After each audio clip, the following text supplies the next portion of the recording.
সবাই নির্দ্বিধায় মনে করি যাদেরকে ফাঁসি কাস্টে ঝুলানো হয়েছে এবং আজকে যার বিচার করার জন্য আমরা পুনরুত্থান করেছি, রিভিউ ফাইল করেছি, যাদেরকে ফাঁসি কাস্টে ঝুলানো হয়েছে আন্তর্জাতিক স্ট্যান্ডার্ড মানলে তাদের সকলকেই বেকসুর খালাস দিতে হতো। মামলা শুনানির জন্য আজকে রিভিউয়ের আপিল শুনানির জন্য আজকে দিন নির্ধারিত ছিল। এই মাননীয় প্রধান বিচারপতির নেতৃত্বে 4 সদস্য বিশিষ্ট আপিল বিভাগের বেঞ্চের সামনে শুনানির জন্য উপস্থাপন করা হয়েছিল। শুনানির এক পর্যায়ে মাননীয় প্রধান বিচারপতি ইচ্ছা প্রকাশ করেছেন যে এই মামলার গুরুত্বের বিচারে এবং এই মামলার আইনি জটিল ব্যাখ্যা বিশ্লেষণের বিষয়ে এই মামলাটি আপিল বিভাগের পূর্ণাঙ্গ বেঞ্চে শুনানি হওয়া উচিত। এবং এখন যে বেঞ্চে মামলাটি শুনানি উঠেছিল সেখানে 4 সদস্যের বেঞ্চ ছিল, কিন্তু আপিল বিভাগে এখন বিচারক আছেন সব মিলে 7 জন। এই জন্য পরিস্থিতি বিবেচনায়, গুরুত্বের বিবেচনায় এবং এই মামলার উচ্চতার বিবেচনায় এবং আইনের ব্যাখ্যা বিশ্লেষণের বিবেচনায় এই মামলাটি আগামী 6 তারিখে 1 নম্বর আইটেম হিসেবে পূর্ণাঙ্গ বেঞ্চে শুনানির জন্য দিন নির্ধারণ করেছেন। এর পিছনে মূল কারণ হলো যে মামলার আগের রায়কে আমরা চেঞ্জ করতে চাচ্ছি সেই রায়টি দিয়েছিলেন 5 সদস্য বিশিষ্ট বিচারপতি, আর এখন আজকের যে বেঞ্চ ছিল এটি ছিল 4 সদস্য বিশিষ্ট।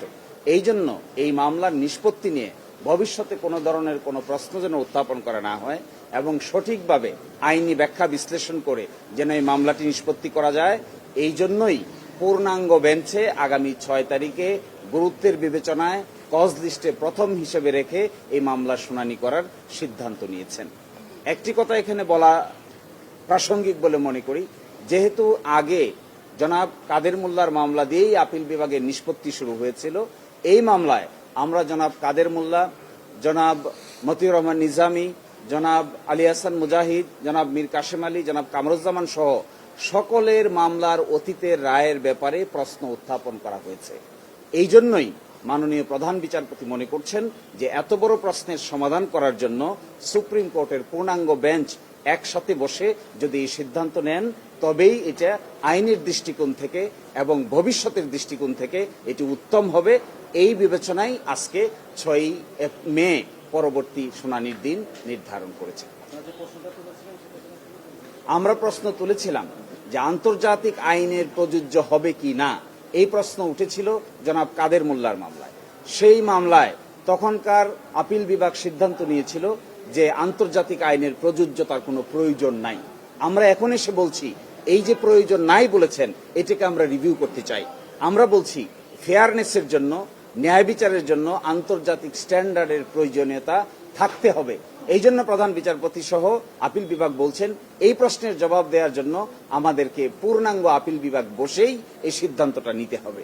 এই জন্যই গুরুত্বের বিচারে এই মামলাটি 6 তারিখে নির্ধারণ করা হয়েছে।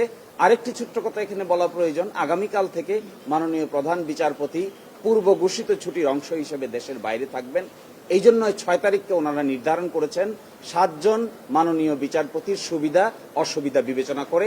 আমরা আশা করি ওই দিনের পরে আর এই মামলা নতুন করে শুনানির আর কিছু থাকবে না, আমরাও শুনানি শেষ করব, আদালত উপযুক্ত সিদ্ধান্ত উপনীত হবে এবং ওই দিন ওই মামলার গুরুত্বের বিচারেই ফুল বেঞ্চ বসবে। আপনারা জানেন ফুল বেঞ্চ কিন্তু মঙ্গলবারে বসে না।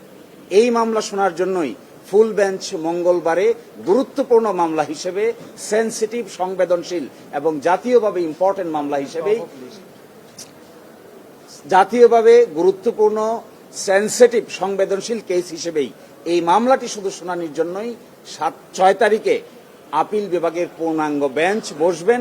আপনারা এটাও জানেন আপিল বিভাগে নতুন করে 2 জন মাননীয় বিচারপতি অ্যাপয়েন্টমেন্ট পেয়েছেন। আগে ছিলেন 5 জন, এখন হয়েছেন 7 জন। আমরা মনে করি এই মামলার গুরুত্বের বিচারে পূর্ণাঙ্গ বেঞ্চে শুনানিই হবে এই মামলার প্রতি ন্যায় বিচার। হ্যাঁ, আমরা আন্তর্জাতিক আইনের স্ট্যান্ডার্ড যদি মানা হতো, আমরা সবাই নির্দ্বিধায় মনে করি যাদেরকে ফাঁসি কাস্টে ঝুলানো হয়েছে এবং আজকে যার বিচার করার জন্য আমরা পুনরুত্থান করেছি, রিভিউ ফাইল করেছি, যাদেরকে ফাঁসি কাস্টে ঝুলানো হয়েছে আন্তর্জাতিক স্ট্যান্ডার্ড মানলে তাদের সকলকেই বেকসুর খালাস দিতে হতো।